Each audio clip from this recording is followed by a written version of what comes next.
मुलांनो, आजच्या मराठीच्या पिरियडमध्ये मी मीनाक्षी मिस बाणेगर इंग्लिश हायस्कूलच्या वतीने आपले स्वागत करते. आज आपण मराठी व्याकरणाच्या पिरियडमध्ये एक लेखन प्रकार अभ्यासणार आहोत. ते आहे पत्रलेखन. पत्रलेखन म्हणजे लेटर रायटिंग. पत्रलेखन म्हणजे काय?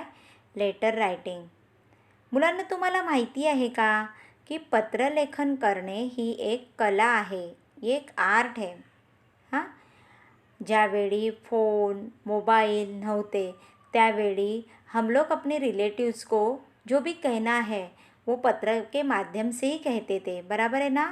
त्यामुळे आपल्या मनातील विचार आपण दुसऱ्यांपर्यंत पोहोचवण्यासाठी पत्राचा वापर करायचो. बरोबर आहे ना?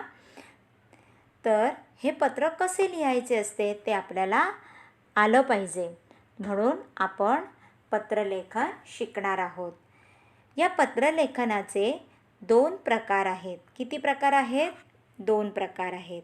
एक आहे औपचारिक पत्रलेखन आणि दुसरा आहे अनौपचारिक पत्रलेखन. आता औपचारिक पत्रलेखन म्हणजे काय? तर औपचारिक पत्रलेखन म्हणजे फॉर्मल लेटर आणि अनौपचारिक पत्रलेखन म्हणजे इन्फॉर्मल लेटर. तुम्ही इंग्लिशमध्ये शिकलाच आहात. तर फॉर्मल म्हणजे ऑफिशियल लेटर आणि इन्फॉर्मल म्हणजे फॅमिली लेटर. तर आपल्याला आता इयत्ता 3री म्हणजे स्टँडर्ड 3ला आपल्याला फक्त हे फॅमिली लेटर शिकायचे आहे, अनौपचारिक पत्रलेखन शिकायचे आहे.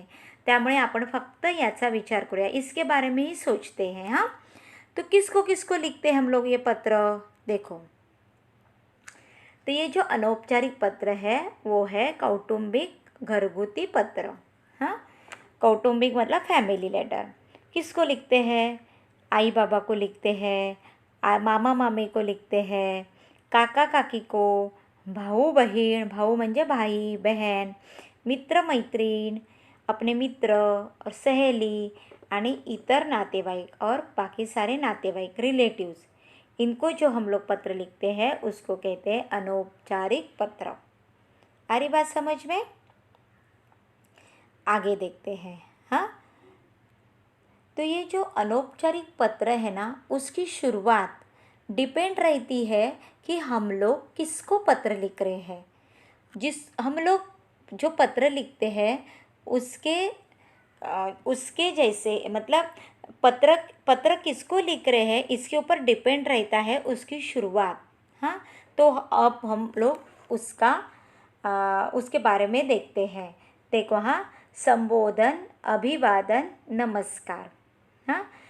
जर पत्र तुमच्या आई वडील आणि इतर वडील मंडळी मतलब आपके मम्मी पापा और इतर घर के बड़े लोग जैसे कि चाचा चाची हो, मामा मामी हो, इनको पत्र सपोज लिख रहे हैं.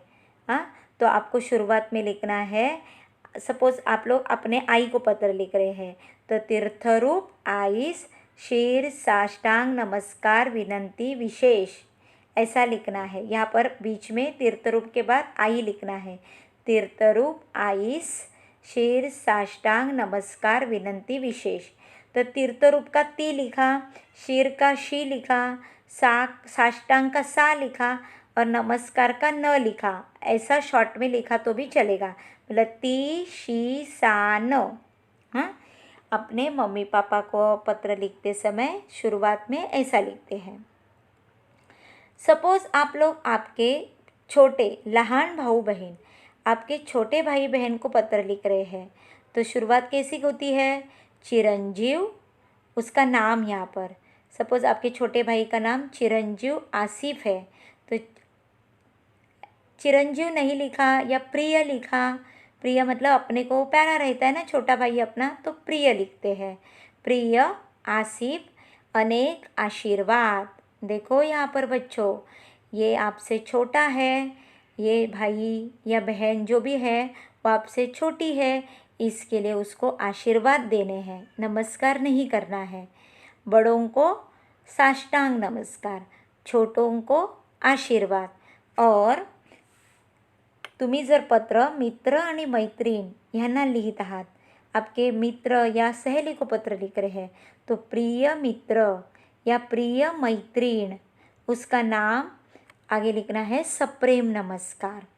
हाँ, सपोज मी ते एक उदाहरण घेते, एग्जाम्पल लेती हूँ। प्रिय मित्र, आपका मित्र का नाम नदीम है तो प्रिय मित्र नदीम यास सप्रेम नमस्कार। हिंदी में लिखेंगे ना, प्रिय मित्र नदीम को लिखेंगे ना, वैसा मराठी में लिखना है यास। प्रिय मित्र नदीम यास सप्रेम नमस्कार। बच्चों यहाँ पर ध्यान से देखना, बड़ों को साष्टांग नमस्कार, तीर्थरूप साष्टांग नमस्कार, छोटों को आशीर्वाद और अपने एज के लोगों को सप्रेम नमस्कार। ये डिफरेंस है। तो ये किसके ऊपर रहता है, हम लोग किसको पत्र लिखते हैं इसके ऊपर ये चेंज होता है। इतनी बात समझ में आई आपको? तो हम लोग आगे जाते हैं। ये देखो, ये एक अनौपचारिक पत्र लेखन की मांडनी इस तरीके से होती है। तर अनौपचारिक पत्र इस तरीके से लिखते हैं। पहले कैसे होता था कि पत्र के शुरुआत में ही यहाँ पर इस कॉर्नर में पत्र लिखने वाले का ॲड्रेस लिखा जाता था। जो पत्र लिहित आहे ना त्याचा ॲड्रेस, त्याचा पत्ता इथे लिहिला जात होता। ऐसा पहले लिखते थे, लेकिन अभी वो पद्धत बंद हो गई है। अभी इस तरीके से पत्र लिखते हैं सभी। जो आपकी बुक है, सपोज ये आपकी जो बुक है ना, इस बुक का ये जो यहाँ मार्जिन रहता है, रेड लाइन रहती है यहाँ पर, तो सभी शुरुआत भी यहाँ और पत्र की एंडिंग भी यहाँ। इस साइड कुछ भी नहीं। पहले कैसे होता था, इस साइड एड्रेस लिखते थे, हाँ, इस साइड नमस्कार करते थे और इस साइड फिर से एंड करते थे। अभी पद्धत बंद हो गई है। ये जो मैं सिखा रही हूँ ना आपको, ये नई पद्धत है, पत्र लिखने की नई पद्धत है। ऐसे ही पत्र लिखना है।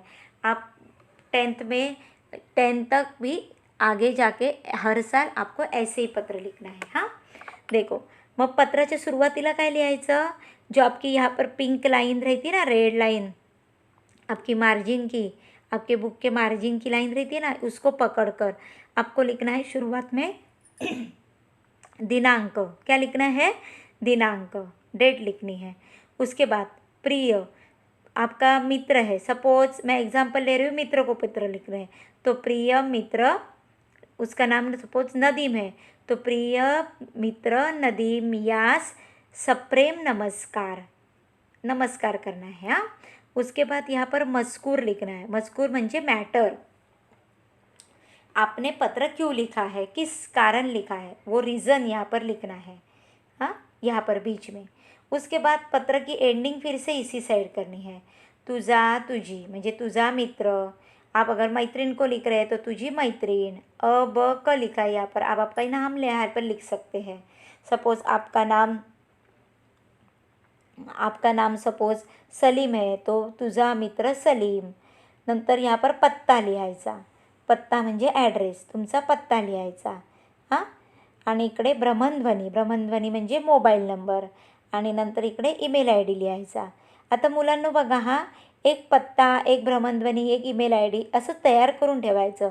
आपला खरा जो घरचा, आप जहाँ रहते हो वहाँ का सच का एड्रेस नहीं लिखना है। हाँ, ईमेल आईडी अगर आपका सच में आपका ईमेल आईडी है तो वो नहीं लिखना है। ऐसा कुछ भी एक ईमेल आईडी बनाकर यहाँ लिख देना है। तो वो मैं आपको दिखाऊंगी, तर मी तुम्हाला ते दाखवेन कसं लिहायचं। तर आपण एक पत्राचं उदाहरण घेऊया। हां, इथे मी एक पत्राचं उदाहरण घेतलेलं आहे बघा। हां, तुम्ही मे महिन्याच्या सुट्टीत मित्राकडे काही दिवस राहून आला आहात, त्या मित्राचे आभार मानणारे पत्र लिहा। आप आपके मित्र के यहाँ रहने गए थे मे महीने की छुट्टी में। तुम्ही मे महिन्याच्या सुट्टीत मित्राकडे काही दिवस राहून आला आहात, त्या मित्राचे आभार मानणारे पत्र लिहा। उसका आभार मानने वाला पत्र लिखो।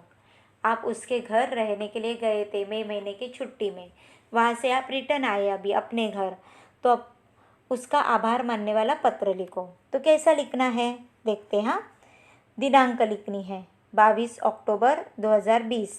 तो देखो, हाँ, पत्र में हमेशा जो महीना रहता है ना डेट में, उसका नंबर नहीं लिखना है, उसका नाम लिखना है।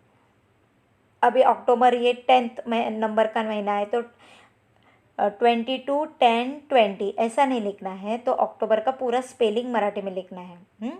प्रिय क्रिश, सप्रेम नमस्कार। ये देखो, ये तीनों बातें ना, डेट, प्रिय मित्र, क्रिश, सप्रेम नमस्कार, ये आपके मार्जिन को पकड़कर ही लिखना है। दिख रहा है ना आपको पत्र में?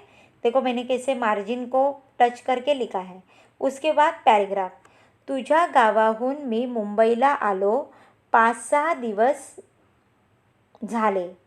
मतलब तुम्हारे गांव से मैं मुंबई को आ गया हूँ। फिर कितने दिन हो गए आकर? 5-6 दिन हो गए। पण अजून तुझ्या गावीच आहे असे वाटते। फिर भी मुझे ऐसा लग रहा है कि मैं अभी तक तुम्हारे गाव में ही हूँ। सर्व प्रसंग अजून आठवतात। म्हणजे काय कि आपने और आपके मित्र ने उसके गाव में जो जो किया, जो आपको याद आ रहा है। तुझ्या घरातील सर्व माणसे खूपच चांगली आहेत।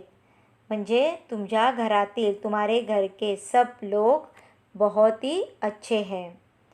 माझेच घर आहे, ते माझेच घर आहे असे मला वाटत होते। वो मेरा ही घर है ऐसा मुझे लगा। रोज माझ्या आवडीचे पदार्थ मला मिळत होते। रोज मेरे पसंद की चीज़ें मुझे खाने मिल रही थी।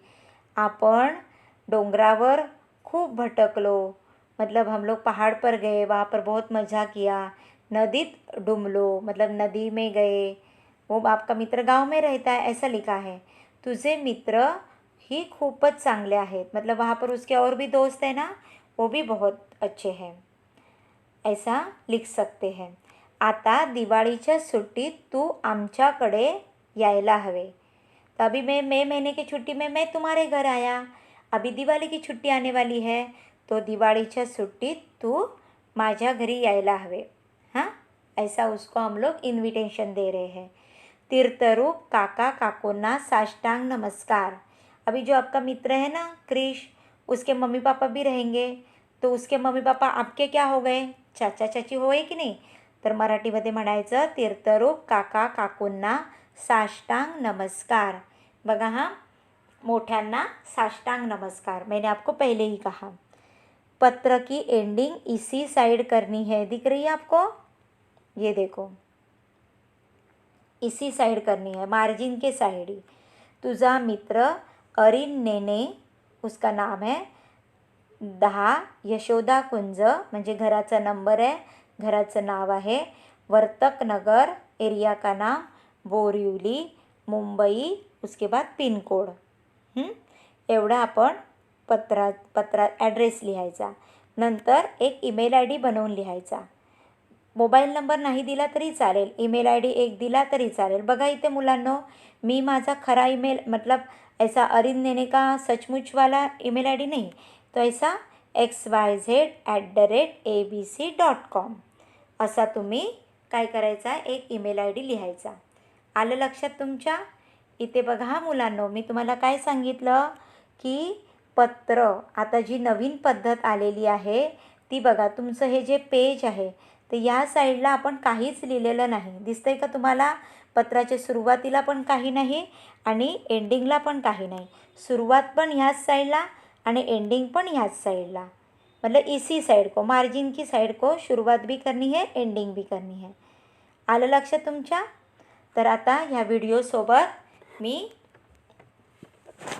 व्हिडिओसोबत मी तुम्हाला या पत्राचा फोटो पण पाठवणार आहे। हां, तर तुम्ही काय करायचं आहे माहिती आहे का, की ते तुमच्या बुकमध्ये व्यवस्थित लिहून काढायचं आहे। हां, आणि लिहिताना अजिबात मिस्टेक करायची नाही। आलं लक्षात?